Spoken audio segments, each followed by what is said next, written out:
जय गुरुदेव. षडूर्मी षडविकार, नाही ते द्वेष मत्सर, निर्लोभी निरहंकार, ती ज्ञान काया म्हणजे. संत शिरोमणी शिवयोगी मन्मथ माऊली आपल्या परमरहस्य या ग्रंथातील 6व्या अध्यायातून प्रकृती काया सद्गुरुनाथाच्या कृपेने ज्ञान काया होते, त्यावेळेस त्या महापुरुषाचं जीवन विकाररहित होतं, निर्विकार होतं. तेथे क्षुधा, तृष्णा, जरा, मृत्यू, शोक, मोह या षड उर्मी राहत नाहीत. काम, क्रोध, लोभ, मोह, मद, मत्सर ही विकारही राहत नाहीत. आणि असे महापुरुष कोणाचा कशाचाही लोभ करत नाहीत, कुणाचा द्वेष करत नाहीत, कुणाचा मत्सर करत नाहीत आणि अहंकार रहित असतात. हे माऊली या ओवीतून ज्ञानी महापुरुषाचं लक्षण सांगतात. आता या ओवीचं आपण थोडं आध्यात्मिक चिंतन करू. षड उर्मी षड विकार. षड उर्मी म्हणजे आपण सामान्य माणसं या षड उर्मीमध्ये धावत असतो. काय चाललंय हो, काय नाही, पोटासाठी धडपड चालू आहे म्हणतो. पोटासाठी धडपड म्हणजे भूक आणि तहान हे 2 आवेग आहेत. याच्यासाठीच माणूस धावत असतो. तहान आणि भूक एवढ्यासाठीच धावतो का? आपलं पोट भरल्यावर तू समाधान राहतो का? आणखीन त्याला काही हवं असतं का? तर त्याला असतो मोह. माझा देह माझा, देहाच्या संबंधित पत्नी माझी, मुले माझी, आणि यांना जास्तीत जास्त सुखी ठेवता आलं पाहिजे, यासाठी तो दिवसाची रात्र आणि रात्रीचा दिवस करतो. पण हा मोह करूनही आजारपणापासून त्याला वाचवता येईल का? त्याला मृत्यूपासून वाचवता येईल का? कारण जो जन्मला आहे त्याचा मृत्यू अटळ आहे. तुमचा कितीही मोह असला तरी, तुमची कितीही आवडती वस्तू असली, व्यक्ती असली, तिचा ज्या दिवशी वियोग येतो त्या दिवशी आपल्याला काय होतो? शोक होतो, दुःख होतं. मग माऊली म्हणतात, महापुरुष ताण भुकेच्या पलीकडे गेलेले असतात, ते शोक मोहाच्या पलीकडे गेलेले असतात. आणि तिसरी उर्मी, हे 3 जोड्या आहेत उर्मीच्या. पहिली जोडी तहान भूक, दुसरी जोडी शोक मोह, आणि तिसरी जोडी जरा मृत्यू. जन्म आणि मृत्यू या देहाच्या अटळ अवस्था आहेत. आणि माणूस या 6 उर्मीमध्ये विचलित होतो. पोट भरण्यासाठी मी धडपड करत आहे म्हणतो, खायला प्यायला झालं बस झालं म्हणतो, तितक्यात समाधान राहत नाही. मोह येतो, माझं शरीर सुखी झालं पाहिजे, शरीराच्या संबंधित लोक सुखी झाले पाहिजेत, हा मोह येतो. आणि जिथं जिथं मोह आहे त्या तिथं तिथं त्याचा जोडीदार शोकही येतो. कारण जिथं संयोग आहे तिथं वियोग आहेच. तुमचा कितीही त्या वस्तूवर मोह असला, व्यक्तीवर मोह असला, जी व्यक्ती तुमच्या जीवनात आली आहे ती एके दिवशी निघून जाणार आहे.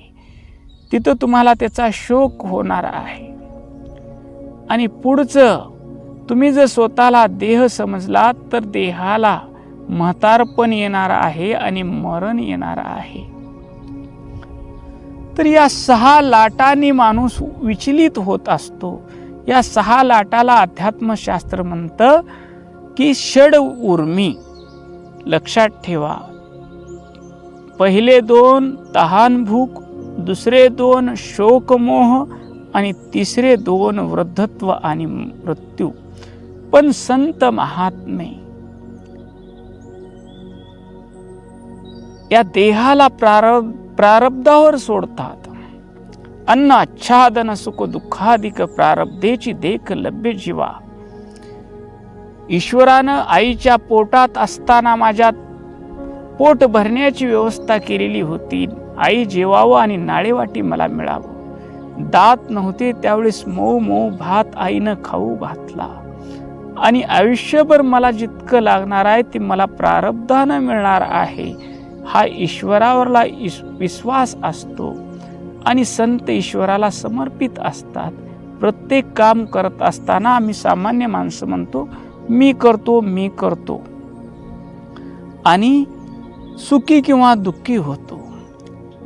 तया भुकेची या तोंडा मिळो कोंडा अथवा मांडा. सदा संतुष्ट तो योगी सुख दुःख न धरी अंगी.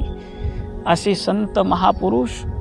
कधी मिष्टान्न मिळालं आणि कधी चटणी भाकरीही मिळाली, ईश्वराची इच्छा समजून ईश्वराला अर्पण करून प्रसाद घेतात. तहान भुकेनं ते व्याकुळ होत नाहीत. आणि दुसरी गोष्ट मोह. त्यांच्या ठिकाणचा मोह निघून गेलेला असतो. त्यांनी आपलं शरीर, मन, वाणी, प्राण, अहंकार सर्व ईश्वराला सद्गुरूला समर्पित केलेला असतो. त्यांचं शरीर गुरुचं असतं. त्यांचे घरातले सर्व माणसं सद्गुरूला अर्पित असतात. आणि जमीन जायदाद संपत्ती सर्व काही गुरुची आहे या भावनेतून ते आपली मोहापासून सुटका करून घेतात. आणि जीवनात काहीही झालं, अनुकूल झालं तर सद्गुरू महाराजाची कृपा आहे आणि प्रतिकूल झालं तर गुरु महाराजाची इच्छा आहे, त्यांच्या विधानाशी मी सहमत आहे, अशा भावनेतून ते शोक मोहाच्या पलीकडे गेलेले असतात. आणि जरा मृत्यू, वृद्धत्व आणि मृत्यूचा ते विचार करत नाहीत. गुरुच्या बोधांनुसार मी नित्य, शाश्वत, शुद्ध, बुद्ध, निरंजन, जन्म मृत्यू रहित, अखंड आनंद स्वरूप मी शिव आहे. आणि जन्म मृत्यू हा शरीराचा धर्म आहे. तहान भूक हा प्राणाचा धर्म आहे. सुख दुःख हा मनाचा धर्म आहे. या भावात ते अखंड असतात आणि स्वस्वरूपाचं चिंतन करत असतात. मी शुद्ध चैतन्य स्वरूप आहे.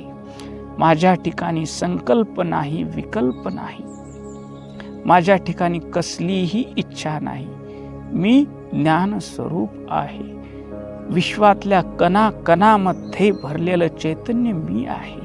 माझ्याशिवाय दुसरी वस्तू, व्यक्ती नाही. या भावनेमध्ये ते अखंड असतात. म्हणून माऊली म्हणतात षड विकार षड उर्मी नाही, षड विकार नाही. षड विकार मानवी मनाला पोकरणाऱ्या 6 विकारांना काम क्रोधादी शत्रू मानले आहे. काम म्हणजे इच्छा. आपली इच्छा असते, हे पाहिजे, ते पाहिजे, ते पाहिजे. कितीही मिळालं तर जे समाधान होत नाही त्याचं नाव काम. आणि इच्छा पूर्णतेमध्ये जर काही अडथळा आला तर त्या माणसावर आपला काय येतो? क्रोध येतो. आणि मिळालं त्याच्यात आम्ही समाधान राहत नाही. आणखी हवं, आणखी हवं असा लोभ निर्माण होतो.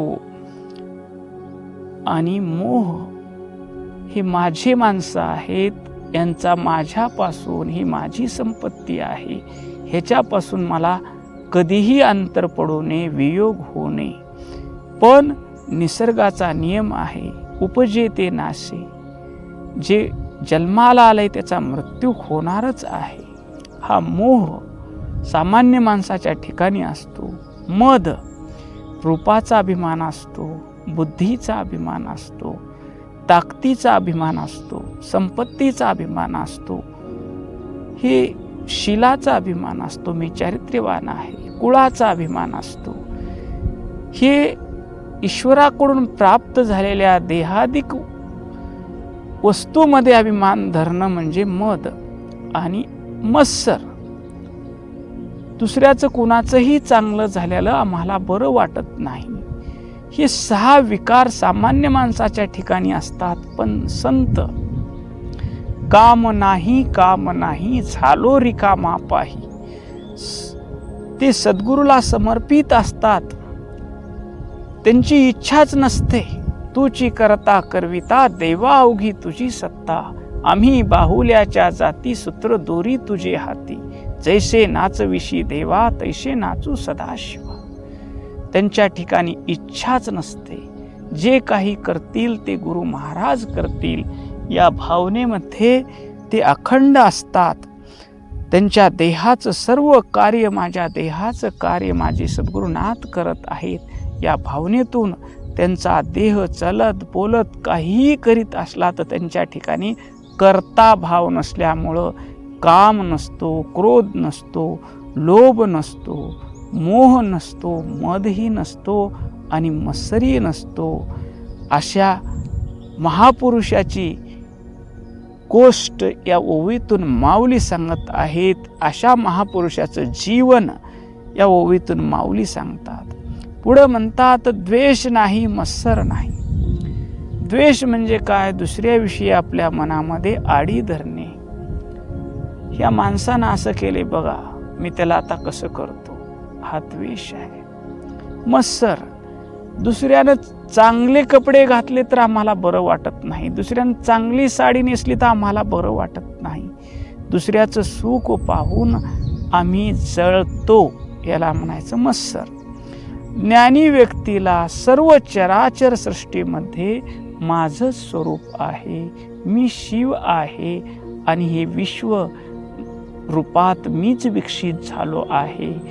प्रत्येक प्राणीमात्राच्या हृदयात आत्मरूपानं मीच नटलेलो आहे, अशी त्याची भावना. सर्व काही जर मीच आहे तर मी काय मिळवायची इच्छा करावी? सर्व काही मीच आहे तर द्वेष कुणाचा करावा, मत्सर कुणाचा करावा? अशी ती विभूती, असे ते संत असतात. निर्लोभी, ते निर्लोभी असतात. त्यांना कशाचीच हाव नसते. परमपूज्य आप्पा भक्तांनी आणलेला हार त्याच्या गळ्यात आशीर्वाद रूपानं घालायचे, भक्तांनी आणलेली शाल आशीर्वाद रूपानं त्याच्या गळ्यात घालायची. 1 रुपयाही कुणाकडून दक्षिणा घ्यायची नाही. माझ्या या देहाच्या जन्मापासून देहाच्या अंतापर्यंत जितकं काही लागणार आहे ते शंभू महादेवानं सद्गुरुनाथानं ठेवलेलं आहे. त्याच्यासाठी मला लोभ करायची गरज नाही. हे आचरणातून परमपूज्य आप्पांनी आपल्याला शिकवलं निर्लोभी जीवन कसं जगावं. आणि निरंकार, मी देह आहे किंवा मी कर्ता आहे असा त्यांच्या ठिकाणी भाव नसतो. राष्ट्रसंत परमपूज्य आप्पाच्या जीवनात अनेक मोठमोठे कार्यक्रम झाले, अधिक मासचे मोठमोठे सप्ते झाले, कपिलधारची लाखो लोकांची पदयात्रा झाली, अनुष्ठानच्या कार्यक्रमात लाखो लोक जेवले. माऊलीनं कुणाकडे 1 रुपयाही मागितला नाही आणि मी केलो असं म्हणले नाही. मन्मथ माऊलीच्या कृपेने अखंड शिवनाम सप्ते उभारले, मन्मथ माऊलीच्या कृपेने दिंडी निघाली, मन्मथ माऊलीच्या कृपेने सर्व कार्यक्रम होत आहेत. माऊली माझ्याकडून करून घेत आहे, मी करता नाही. अशा भावामध्ये परमपूज्य आप्पांनी निरंकारी अहंकार रहित जीवन कसं जगावं ते आम्हाला शिकवलं. आणि अशी जे षड उर्मी, षड विकार, द्वेष मत्सर रहित, निर्लोभी, निरंकार आचरण करणारे महापुरुष, त्यांचा देह ज्ञान काया होतो असं या ओवीतून माऊली म्हणतात. ती असे महापुरुष चालतात, बोलतात, पण ते जगाच्या द्वैतापासून अलिप्त असतात. त्यांचं अस्तित्वच ज्ञानस्वरूप असतं. केवळ पोथ्या पुराणे वाचणे म्हणजे ज्ञान नव्हे, तर ज्याच्या जीवनातून षड उर्मी, षड विकार आणि अहंकार निघून गेलेले आहेत आणि अशा महापुरुषाचं जीवन म्हणजे ज्ञान कायायुक्त आहे, ते महापुरुष जीवनमुक्त असतात. ओम शांती शांती शांती.